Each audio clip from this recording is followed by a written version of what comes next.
ข้าเจ้าอนุสรณ์อินทวงศ์ประเสริฐในฐานะ CEO ผลิตภัณฑ์อนุสรณ์คริสโตมิเลนเนสกินแคร์ลาวเนาะโดยผลิตภัณฑ์ของอนุสรณ์คริสโตเนาะค่ะเป็นระยะเวลา3 ปีที่แบรนด์เฮา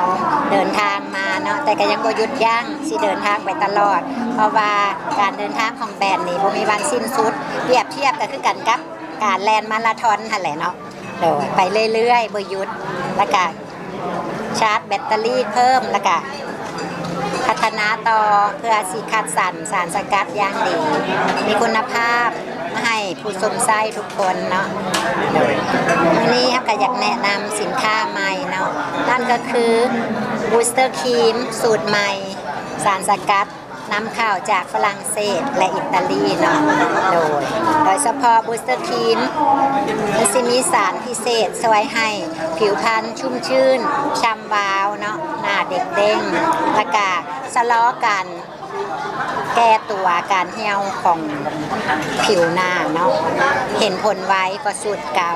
แล้วก็มีแผ่นมาร์กหน้าของเฮาผลิตจากเนื้อไม้ไผ่ธรรมชาติและวิตามินเนาะมีหลายอย่าง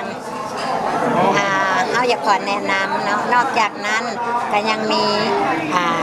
ไฟเบอร์อนุสรณ์คริสโตสูตรใหม่ปรับปรุงใหม่เข้มข้นกว่าเดิมและรูปลักษณ์ใหม่เนาะน่ากินกว่าเก่าอยากขอแนะนำเด้อรู้สึกดีใจที่ว่าแบรนด์เฮามาได้ฮอดคันนี้เนาะได้รับการสนับสนุนและให้แฮงกำลังใจของทุกคนเนาะที่สนับสนุนผู้หญิงคนนี้จากที่ว่าเป็นผู้จัดการปั๊มน้ำมันอู่ซ่อมรถเนาะได้เพิ่มเติมเห็นมาสร้างแบรนด์เป็นของตัวเองเนาะเพราะว่าผู้หญิงเฮาเนาะต้องหักสวยหักงามหักตัวเองผลิตภัณฑ์เฮามีกลิ่นมีไส้เนาะมีทาแล้วก็ผู้หญิงเฮาอย่าหยุดสวยเนาะอนุสรณ์คริสโตมีสโลแกนงามจากภายในสู่ภายนอกเนาะของดีบอกต่อขอขอบใจที่นี่ใช้ลายนี่เข้าใจ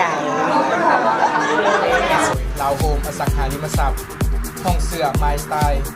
เมนโฟลเดอร์คำเผาสังใดเดอะบาร์เบอร์ลาวมิสเตอร์ลาววีแค่สมสกัดเพื่อสุขภาพ